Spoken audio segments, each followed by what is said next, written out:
The darkness of deep space stretched endlessly in all directions. Stars burned like distant candles, cold and silent. In this vast emptiness, the Krathek's armada moved like a school of metallic fish, their ships gleaming under the light of a nearby red dwarf star. Admiral Vekthar stood on the bridge of his flagship, the Eternal Glory. His 4 eyes scanned the holographic displays that floated before him. Behind him, dozens of officers worked at their stations, their clawed fingers dancing across alien controls. The bridge hummed with the sound of machines and quiet conversation. The armada was impressive by any measure. 312 warships, each one representing the military might of 7 different alien species. The Kratheks had brought their heavy cruisers, massive vessels bristling with plasma cannons. The insectoid Zithran contributed their sleek destroyers, fast and deadly. 5 other species added their own ships to the fleet, creating a force that had never been defeated in living memory. They patrolled the edge of what the humans called the Vela Expanse. For 3 cycles, the Kratheks coalition had been watching the humans expand into space. The furless mammals from the small blue world had achieved faster-than-light travel only 100 years ago. In galactic terms, they were infants, children playing with toys they barely understood. Vekthar found the whole situation amusing. The humans had petitioned the Galactic Council for recognized territory rights. They wanted to be treated as equals. The thought made his mandibles click together in what passed for a laugh among his people. Equals. These creatures who had spent most of their existence killing each other over imaginary lines on their single planet. "Admiral," called out Sensor Officer Zilkoth, a young Kratheks with bright green carapace markings. "I'm detecting something on long-range sensors." Vekthar turned his attention to the junior officer. "Report, single vessel, sir. Entering the sector from coordinate 77 Alpha. It's heading directly toward our position." Zilkoth's antennae twitched nervously. "The signature matches human configuration." A ripple of interest passed through the bridge crew. Several officers moved closer to look at their own displays. Vekthar felt his blood quicken. Finally, something to break the monotony of endless patrol. "One ship?" asked Commander Thelxus, Vekthar's second-in-command. "Are you certain?" "Yes, Commander. Definitely one vessel. Medium to large size based on the power signature." Vekthar clicked his mandibles again. Perhaps they're sending a diplomat. Or a scout. He turned to his tactical officer. "What do our intelligence files say about human military vessels?" The tactical officer, a hulking Drax warrior named Gran, brought up the relevant data. "Intelligence is limited, Admiral. Humans are secretive about their military. We know they have warships, but specifics are unclear. Reports suggest they rely heavily on primitive kinetic weapons and basic energy shields." "Primitive," Vekthar repeated, savoring the word. He walked to the center of the bridge, his claws clicking on the metal floor. "One primitive ship against our armada. What do you think their intention is?" "Perhaps they don't know we're here," suggested Thelxus. "Or perhaps they're testing us," said Grun. "Seeing how we react." Vekthar considered this. The coalition had decided that human expansion needed to stop. The mammals were taking too much territory, claiming systems that rightfully belonged to older, more established species. This could be an opportunity. "What's the vessel's current speed and trajectory?" Vekthar asked. Zilkoth checked his sensors. "Maintaining steady velocity. No deviation from course. They'll reach our position in approximately 40 minutes at current speed." "Do they see us?" "I believe so, Admiral. Our fleet is not attempting to hide. Their sensors should easily detect us." Vekthar felt a surge of confidence. One human ship sailing straight toward a fleet of 300. Either the humans were incredibly stupid or incredibly arrogant. Either way, this would be a perfect opportunity to send a message. "Open a tactical channel to all ships," Vekthar commanded. "Have them form an intercept formation. We'll surround this human vessel and give them a demonstration of real military power." As the order went out, the armada began to shift. Ships that had been cruising in a loose patrol pattern now moved with purpose. Heavy cruisers took positions at the center. Destroyers and frigates formed an outer ring. The formation was designed to overwhelm and intimidate, a wall of metal and weapons that no sane captain would challenge. "Admiral?" Zilkoth spoke up again, his voice uncertain. "I'm getting some unusual readings from the human ship." "Unusual how?" "The power signature. It's very concentrated. Much more than I would expect from a vessel of that size. And there's something else." He adjusted his controls, his antennae drooping slightly.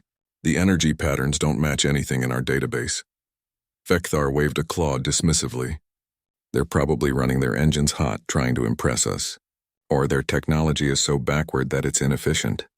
But Zilkoth didn't look convinced. He stared at his displays, his young face troubled. In his short career, he had analyzed thousands of ship signatures.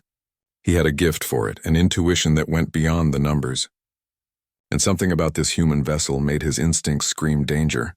"Admiral, I recommend caution," Zilkoth said quietly. "We don't know enough about this ship." Gron laughed, a deep rumbling sound. "Caution? Against one human ship? Young Zilkoth, you dishonor your training. We are the Krathex Coalition. We have conquered star systems.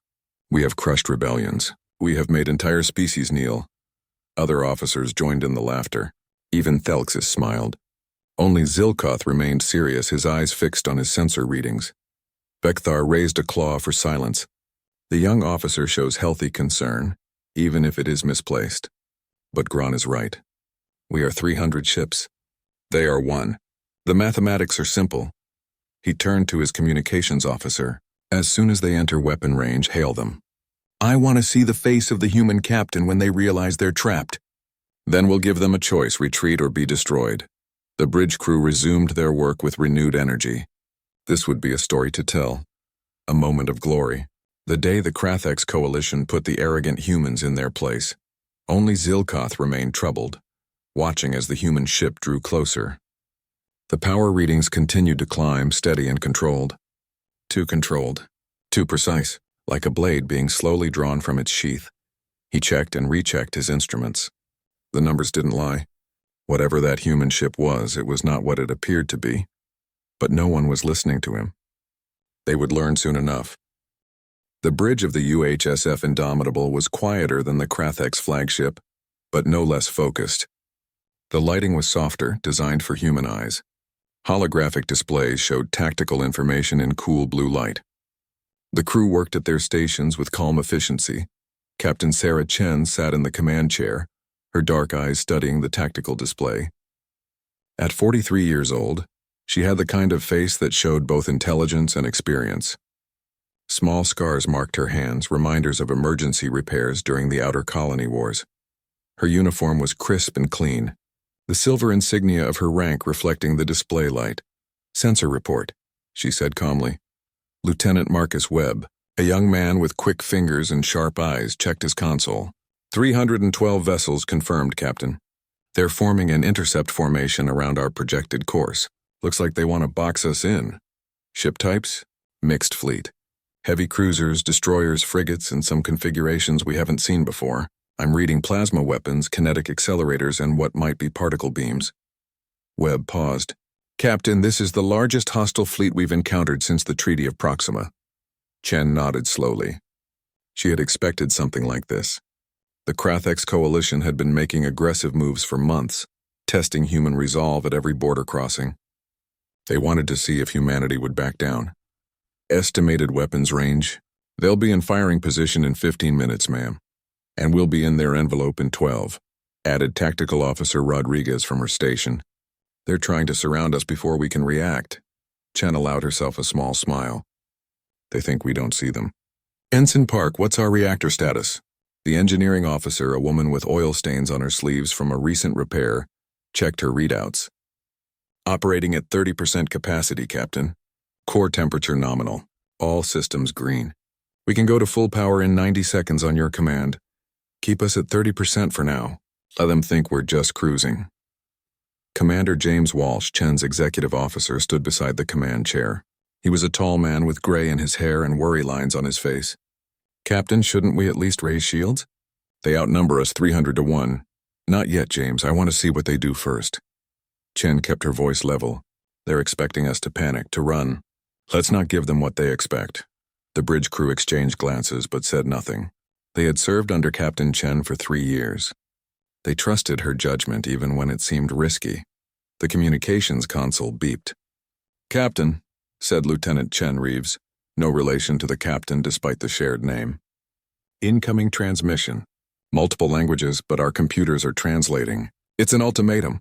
Put it on speaker." A harsh, clicking voice filled the bridge. The computer translated it into flat, mechanical English. "Human vessel. This is Admiral Vecthar of the Krathix Coalition Armada. You have entered restricted space. You will turn back immediately or you will be destroyed. You have 5 minutes to comply. The transmission ended. Several crew members looked at their captain, waiting for her response. Chen was quiet for a moment, thinking. She had read everything available about the Krathix. They were an old species, proud and aggressive. They respected strength and despised weakness. Diplomacy alone wouldn't work here. She needed to speak their language. Lieutenant Reeves, open a broadband channel. I want every ship in that fleet to hear this. Channel open, Captain. Chen stood from her chair and walked to the front of the bridge. She spoke clearly and firmly, her voice carrying the weight of authority. This is Captain Sarah Chen of the United Human Space Forces vessel, Indomitable. You are in violation of the Treaty of Proxima, Article 7, Section 3, which guarantees free passage through this sector. Withdraw immediately. This is your only warning. She nodded to Reeves, who closed the channel. Walsh looked at her with wide eyes. Captain, did you just threaten them? I stated facts, Chen replied, returning to her chair. They need to understand we're not afraid. But ma'am, 300 ships, I'm aware of the numbers, Commander. Chen's voice was gentle but firm. Trust me. Across the void of space aboard the Eternal Glory, Admiral Vecthar listened to the human captain's message with disbelief. Then he began to laugh. The sound echoed through his bridge and soon other officers joined in. Did you hear that? Vecthar clicked his mandibles in amusement. She threatens us.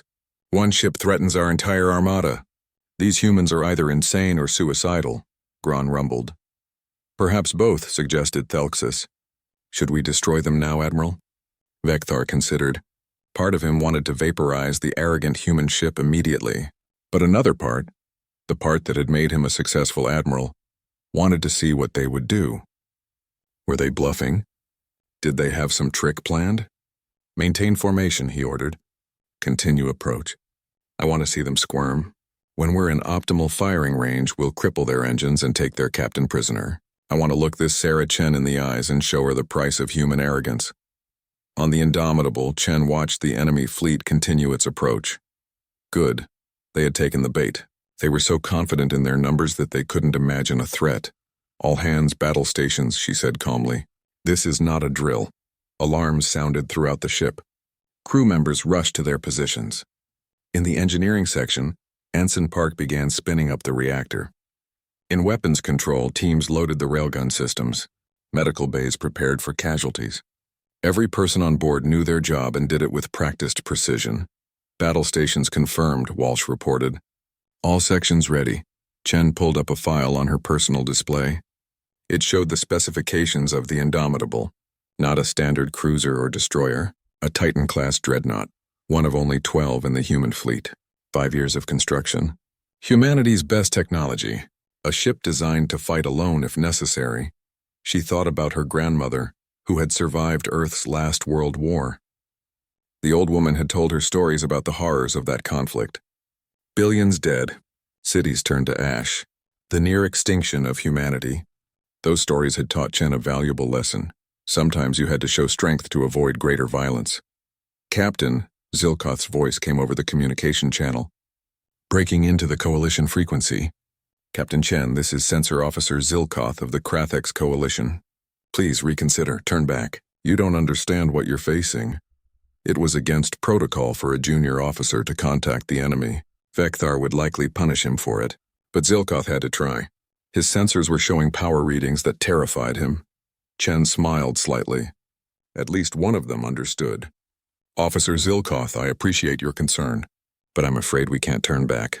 However, I promise you this. If your fleet stands down, no one needs to die today. Captain Chen, please. Vecthar's angry voice cut in. Zilkoth, silence. Return to your station. Then addressing Chen.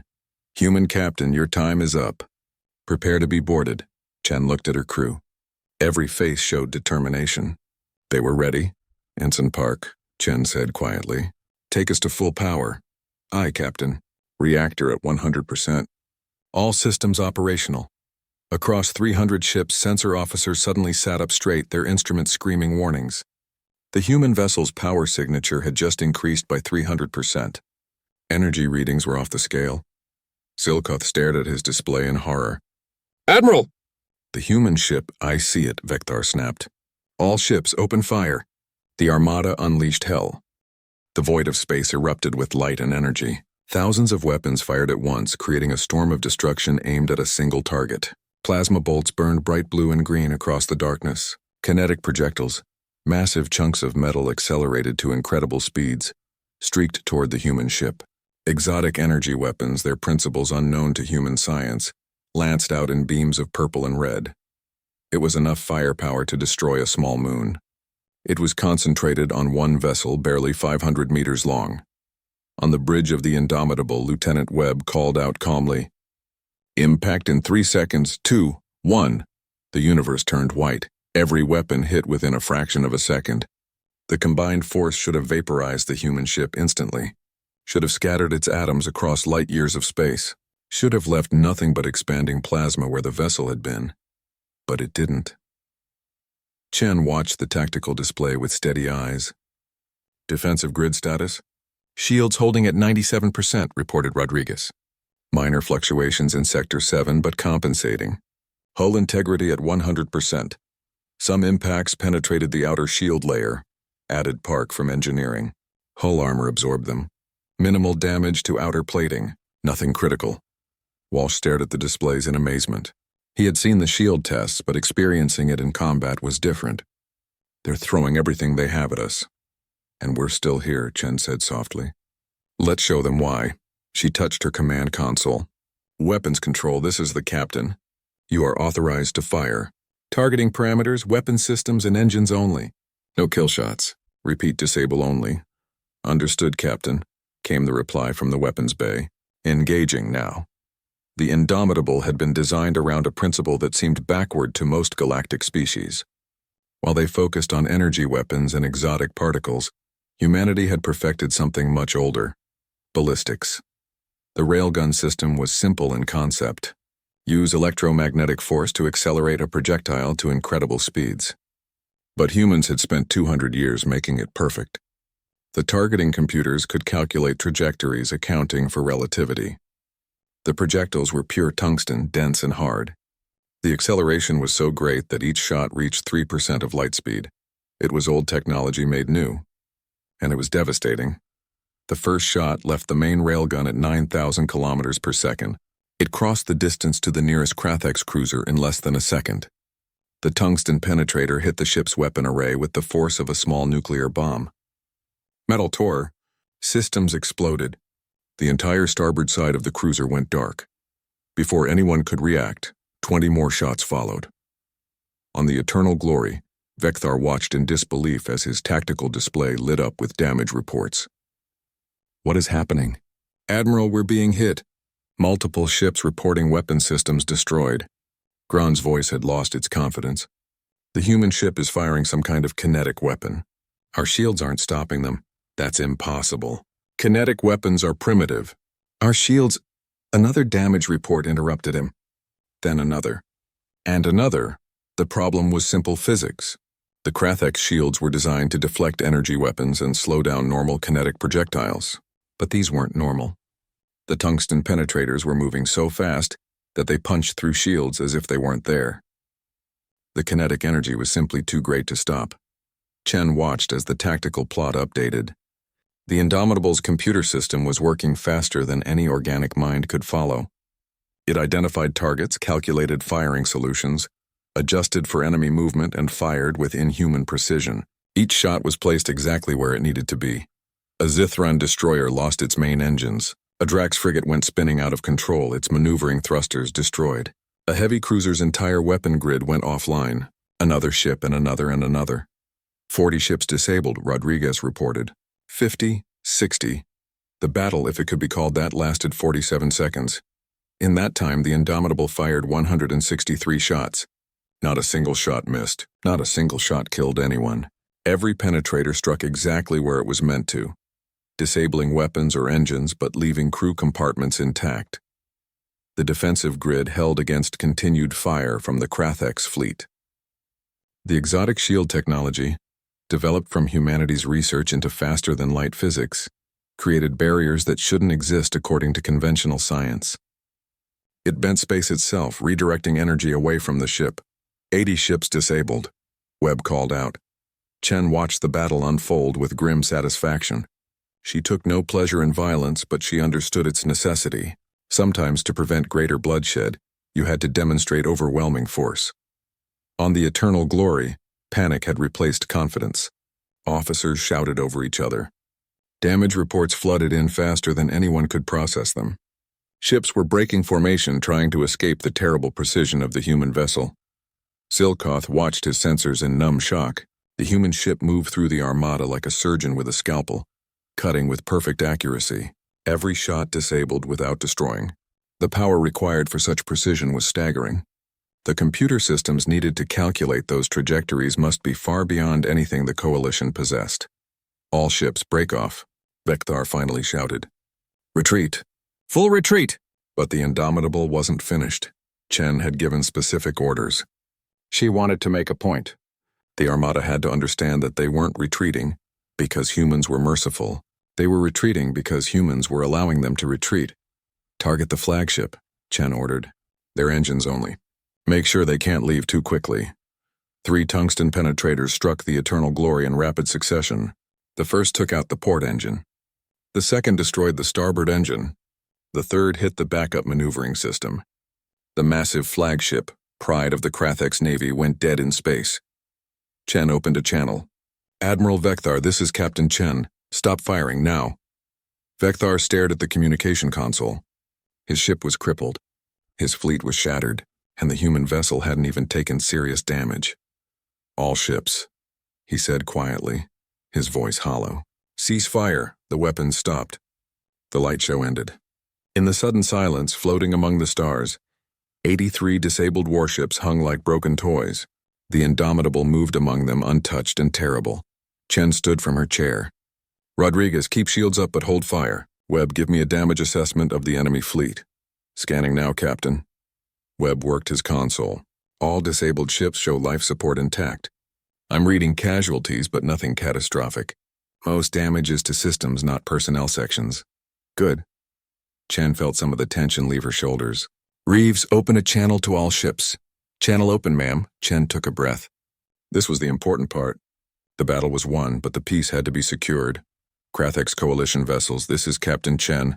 The engagement is over. We are transmitting emergency repair protocols and medical information to all disabled ships. Our automated rescue drones are being deployed to any vessel showing critical life support failures. If you have wounded, we will provide medical assistance. On the Eternal Glory, Vekthar listened to these words with confusion. Medical assistance? Repair protocols? What kind of victor was this? Gran spoke the question everyone was thinking. Admiral, I don't understand. Why are they helping us? Vekthar had no answer. In his long career, he had never encountered an enemy who defeated you and then offered aid.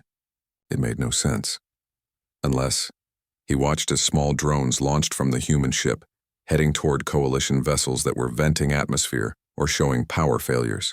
The drones carried repair equipment and medical supplies. Zilkoth's voice was quiet. Admiral, perhaps we misjudged them. Vekthar said nothing. His mandibles hung slack. Everything he thought he knew about warfare had just been proven wrong. The humans could have destroyed them all. Instead, they had chosen mercy. It was the most terrifying thing he had ever witnessed. Walsh approached Chen's chair. Captain, was that really necessary? We could have just disabled a few ships and they would have retreated. Chen shook her head. No, James. If we'd disabled just a few, they would have thought we were weak, that we couldn't handle more. They needed to see our full capability, and they needed to see our restraint. She looked at the tactical display at all those disabled ships. Now they know what we can do, and they know we chose not to kill them. That's a lesson that will spread faster than any propaganda. Walsh nodded slowly, beginning to understand. Chen sat back in her chair. Now comes the hard part. We have to talk to them. 2 hours after the battle ended, the debris field remained scattered across space. Disabled warships hung motionless, their crews working frantically on emergency repairs. Small human drones moved between the vessels, their mechanical arms extending repair materials and medical supplies. The scene looked less like a battlefield and more like a disaster relief operation. On the bridge of the Eternal Glory, Admiral Vekthar sat in his command chair, staring at nothing. Engineers moved around him, trying to restore power to critical systems. The backup generators were running, giving minimal life support and communications, but the main engines were gone. His flagship wasn't going anywhere without a tow. "Admiral," Thelxus said quietly, "the human captain is requesting to speak with you." Vekthar's antennae twitched. Part of him wanted to refuse to maintain some dignity in defeat. But another part, the part that had survived decades of military service, knew better. He needed to understand what had happened. He needed to know what these humans really were. "Put her through." Captain Chen's face appeared on the main display. She looked tired but calm. Her dark eyes studied Vekthar with an expression he couldn't quite read. Not triumph. Not anger. Something else. "Admiral Vekthar," she said in accented but clear Krathix, "how are your crew?" The question surprised him. "We have injuries, 17 dead from secondary explosions. Many more wounded. But considering what you did to my fleet, the casualties are light." Chen nodded. "I'm sorry for your losses. Every death in war is a tragedy, even when war is necessary. Our medical drones are carrying advanced trauma kits. Your medics should have received instructions on how to use them." "Yes, we received them." Vekthar paused. "Why are you helping us? We attacked you. By any galactic convention, you would be justified in destroying us." "Because the fight is over," Chen replied simply. "You're not my enemy anymore. You're just people who need help." She leaned forward slightly. "Admiral, I want to show you something." "May I transmit a data file to your ship?" Vekthar gestured to his communications officer, who nodded. "Go ahead." A holographic display appeared above the tactical table. It showed Earth, the human homeworld. The image zoomed in to show cities and landscapes. Then it changed, showing historical images, armies clashing, cities burning, mushroom clouds rising into the sky. "This is our history," Chen explained. "For thousands of years we fought ourselves. We developed weapons that could destroy our entire planet. Several times we came close to extinction. The last global war, nearly 200 years ago, killed 3 billion people in 5 years. The images showed the aftermath. Ruined cities, refugees, mass graves. Vekthar felt his blood chill despite himself. "We learned something from that horror," Chen continued. "We learned that winning a war isn't enough. You have to win the peace that follows. If you completely destroy your enemy, if you humiliate them and take everything, they will hate you forever. Their children will hate you. Their children's children will hate you. The cycle never ends." The display changed to show Earth as it was now, green and blue and beautiful, cities of glass and metal, orbital stations. "Ships leaving for the stars, we rebuilt," Chen said. "Not just our world, but ourselves. We created a unified government. We ended poverty and hunger. We focused our energy on building instead of destroying. And when we went to the stars, we brought those lessons with us." Vekthar stared at the images. "But your military." "The power of your ship." "We remember what we're capable of," Chen said quietly. "We remember the darkness. And because we remember, we're very careful about how we use force. We train constantly. We build the best weapons and defenses we can. Not because we want to conquer, but because we never want to be helpless again. We never want to see our cities burn." She gestured to something off-screen. "Your sensor officer, Zilkoth. He tried to warn you. He saw what my ship really was. The Indomitable is a Titan-class dreadnought. It's designed to fight entire fleets alone if necessary. We have 12 of them positioned throughout human space." 12, Vekthar repeated. His mandibles clicked slowly as he processed this. 12 ships like this one. "Yes, but Admiral, we don't want to use them. We don't want war. We want to be left alone to build our civilization in peace. But we will defend ourselves, and we will win." Chen's expression hardened slightly. "Make no mistake about that. We will win." The transmission ended. Vekthar sat in silence, thinking about everything he'd seen. Around him, his crew worked quietly, avoiding his gaze. Zilkoth approached hesitantly. "Admiral, the humans have sent detailed sensor logs from the battle. They want us to see exactly what happened." "Show me." The young officer brought up the data. It painted a clear picture. The Indomitable's shields had absorbed 98% of all incoming fire. The 2% that penetrated had been stopped by hull armor so advanced that the penetrators barely scratched it. Meanwhile, every single shot the human ship fired had hit its target with surgical precision. "Look at this," Zilkoth said, highlighting a series of calculations. Their targeting computers processed over 3,000 variables for each shot. relative velocity, gravitational effects, target movement patterns, even the structural weaknesses of each ship type. They have a database of every coalition vessel ever built. Vekthar felt cold. They've been studying us. For years, probably. And look here. Zilkoth pulled up another set of data. Their weapons have multiple settings. They chose the lowest power setting that would disable our ships. If they had used full power, each shot would have gone straight through our vessels, destroying everything in its path. Gron, who had been listening, spoke up. They held back. Even in the middle of battle, they held back. Yes, Zilkoth agreed. And there's more. See the pattern of their strikes? They avoided any section where our sensors showed concentrated life signs. They were trying not to kill anyone. Vekthar thought about his 17 dead. 17, out of a fleet of over 50,000 crew members. In any normal battle against such overwhelming force, tens of thousands would have died. Maybe everyone. They defeated us without really trying, he said slowly. This was just a demonstration.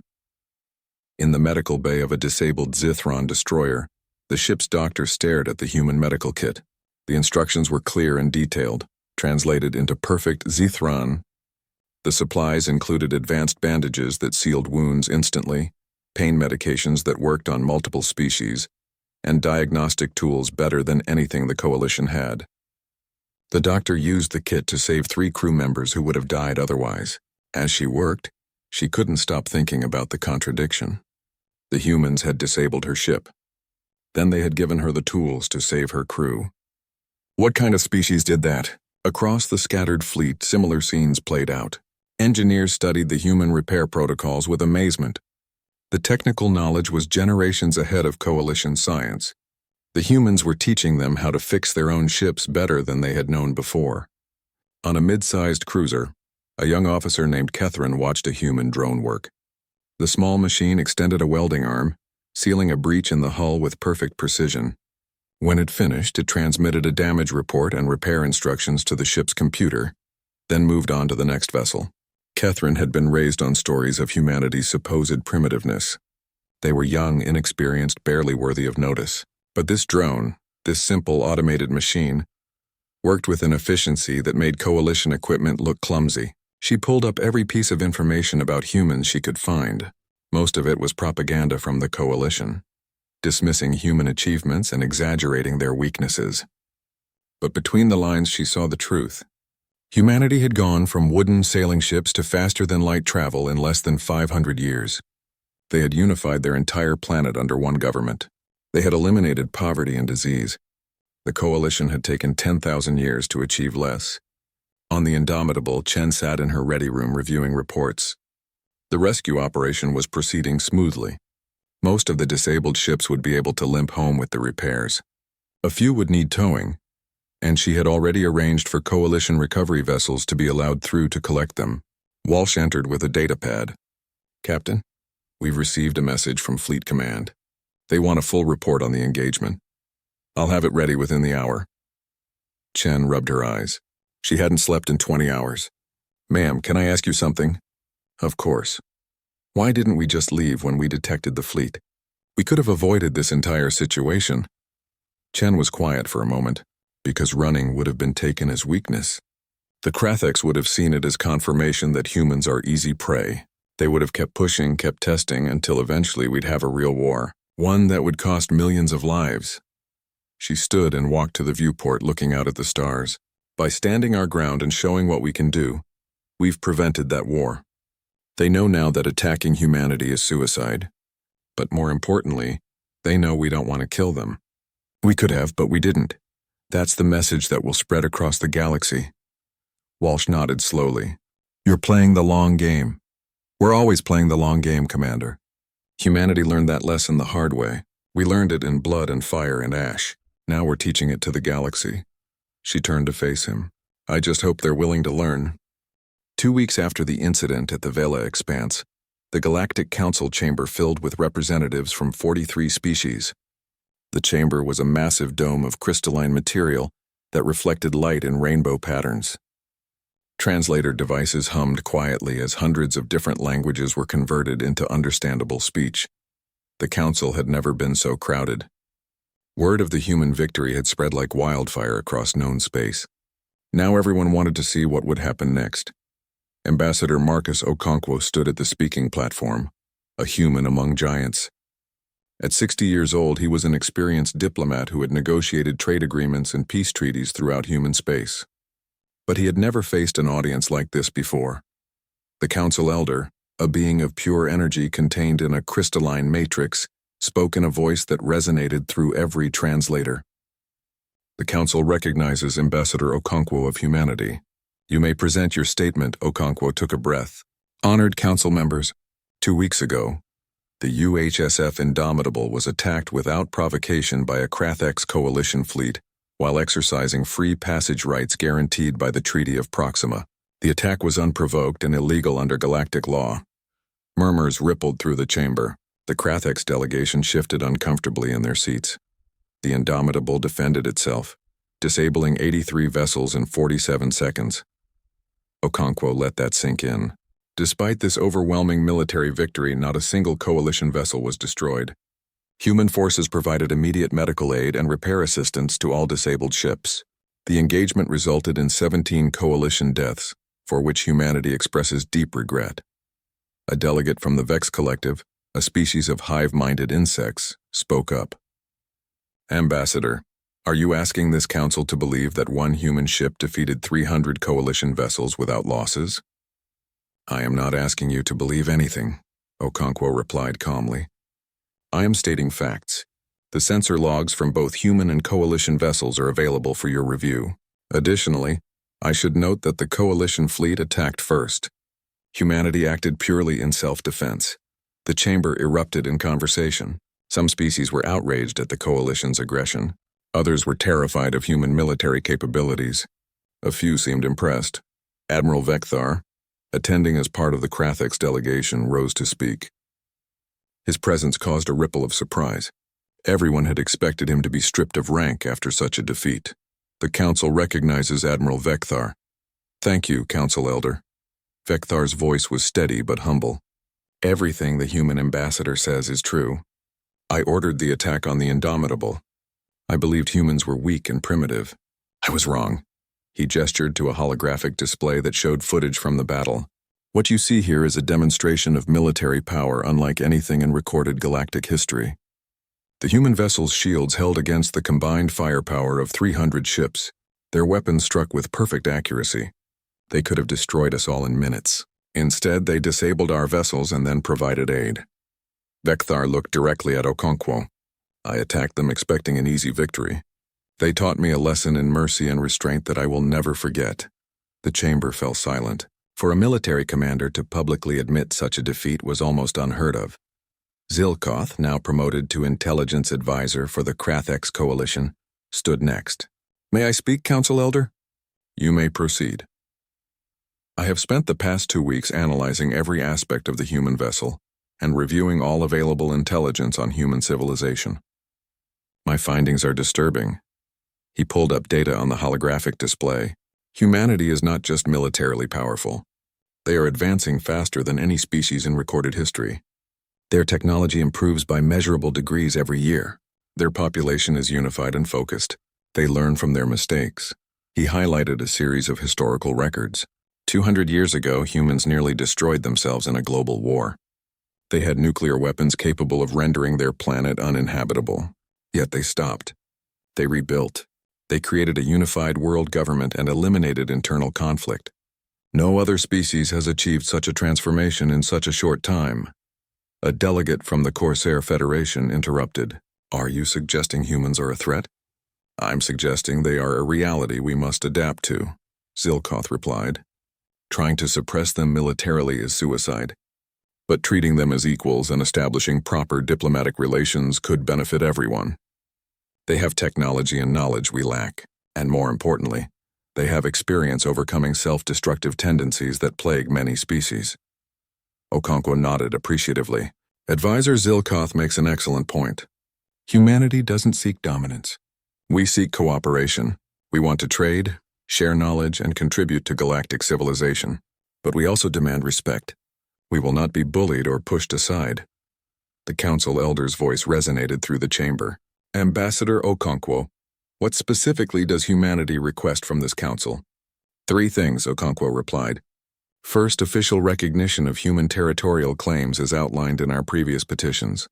Second, full membership in the Galactic Council with all rights and responsibilities that entails. Third, an official apology from the Krathex Coalition for the unprovoked attack." The chamber erupted again. Several delegates objected loudly. The idea of adding humans to the council, giving them equal standing with species that had been spacefaring for millennia, was almost unthinkable to some. But others saw the reality. Humanity had proven they couldn't be ignored or dismissed. Better to bring them into the fold than make them permanent enemies. The debate raged for hours.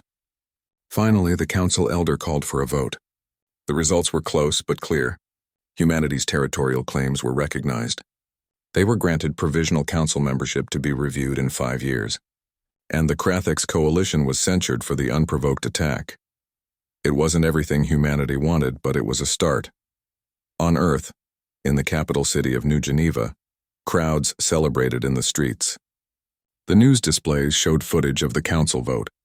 Humanity was officially recognized. They were part of the galactic community. In a quiet office overlooking the city, Admiral Patricia Kowalski reviewed the latest intelligence reports. Kowalski commanded the entire human space force, and she knew the truth that most civilians didn't.